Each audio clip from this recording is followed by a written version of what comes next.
Since this is a strategy course, it seems only natural to start with a discussion of what strategy is and what it isn't. First, consider the following strategy statements drawn from actual documents and announcements from well respected companies. Our strategy is to be the low cost provider. We are pursuing a global strategy. The company's strategy is to integrate a set of regional acquisitions. Our strategy is to provide unrivaled customer service. Our strategic intent is to always be the first mover. Our strategy is to move from defense to industrial applications. What do these strategy statements all have in common? Well, first of all, none of them are actually strategies. They represent tactics, goals, objectives, and descriptions, but not strategies. They are mere strategic threads, small components of overall strategies. The problem is that in recent years, strategy has become something of a buzzword. Whenever we want to sound smart and demonstrate our business acumen, we just make sure the word strategy shows up in our ideas. The result is that we now refer to many mundane and uninteresting aspects of the business as being strategic, when they are really only small pieces of the overall business strategy. So then, what is a strategy? Being clear about what a strategy is will help us understand more clearly what a strategy is not. Well, the word strategy originally comes from the Greek word strategos, meaning the art of the general. In other words, the origin of strategy comes from the art of war, and specifically the role of the general in a war. In fact, there's a famous treatise entitled The Art of War that is said to have been authored by Sun Tzu, a legendary Chinese general, around the 2nd century BC. Strategists consider The Art of War to be one of the great masterpieces on strategy. In The Art of War, the goal is to win. Winning is good and losing is very, very bad. Can you imagine the great Hannibal saying something like, "Our strategy is to beat Rome"? No, Hannibal's goal was to defeat Rome. His strategy was to bring hidden strengths against the weaknesses of his enemy at the point of attack to achieve that goal, such as crossing the Alps when the enemies did not believe he could. The general is responsible for multiple units that must work together to win the battle and the war. The way the general adds value to the battle is by providing high-level orchestration and vision. That is, he can see what the field commanders cannot. Great generals think about the whole, and they work to coordinate all the necessary pieces, even sacrificing some pieces when necessary in order to ensure that the overall goal is achieved. We sometimes think of business as modern-day war, but the casualties are more frequently investor pocketbooks rather than human lives.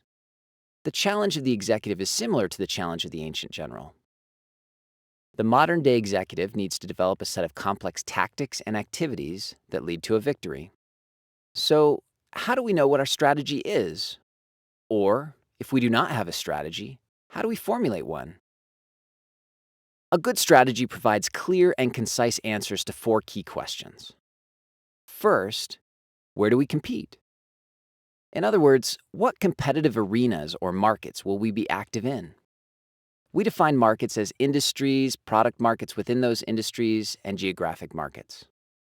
Second, what unique value do we bring to win in those markets? In other words, why do our customers choose our products and services when they could have chosen the products and services of any competitor out there? Our unique value could be cost or differentiation, which includes image, customization, styling, reliability, etc. Third, what resources and capabilities do we utilize to deliver that value? Do we have exceptional human capital, superior technology, unrivaled network connections, or a unique reputation? Resources generally refer to the things we have in our toolbox.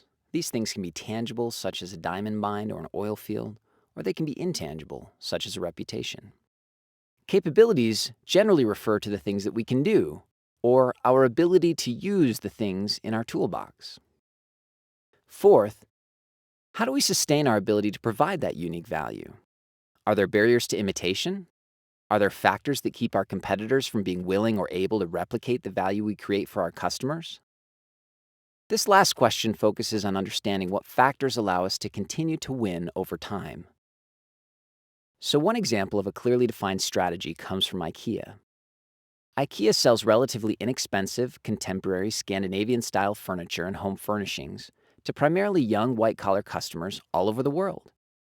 By being the first furniture retailer to put stores in every major country, IKEA has greater scale than local competitors. The choice of markets has helped IKEA offer their unique value propositions of inexpensive, fashionable furniture. IKEA sells this furniture in a fun and low-pressure showroom where order fulfillment is usually immediate. IKEA is able to sell inexpensive, stylish furniture because they've developed excellent design capabilities for inexpensive Scandinavian design. But perhaps even more important is the fact that products are designed to be manufactured by suppliers using mass production techniques and then shipped in flat boxes.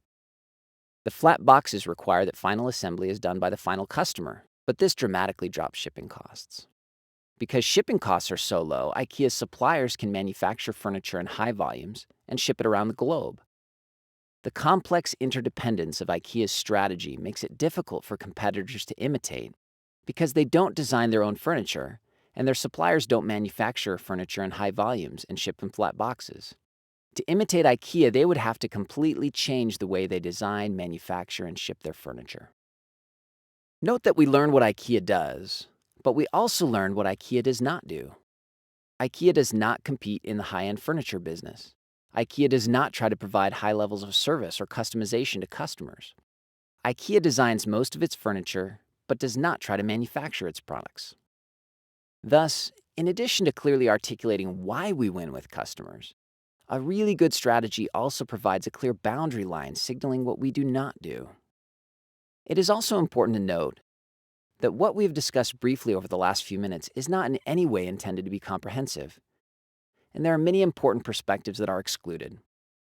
For example, Henry Mintzberg, one of the most well-respected business strategists of our day, would want to emphasize the important differences between an intended strategy, an emergent strategy, and a realized strategy. He would want you to know that sometimes strategy is really more about what you actually do rather than what you intend to do. That is, your real strategy emerges as you do it and may not line up with your plans.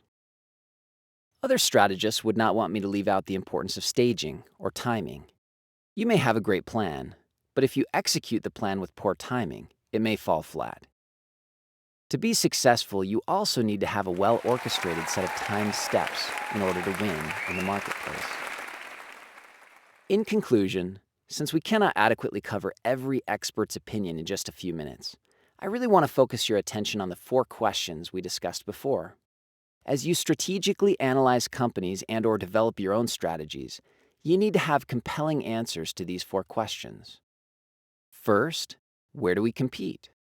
Second, what unique value do we bring to the table in those markets? Third, what resources and capabilities do we utilize to deliver that value? And fourth, how do we sustain our ability to provide that unique value? When you have these answers, you will be well on your way to articulating a clear strategy.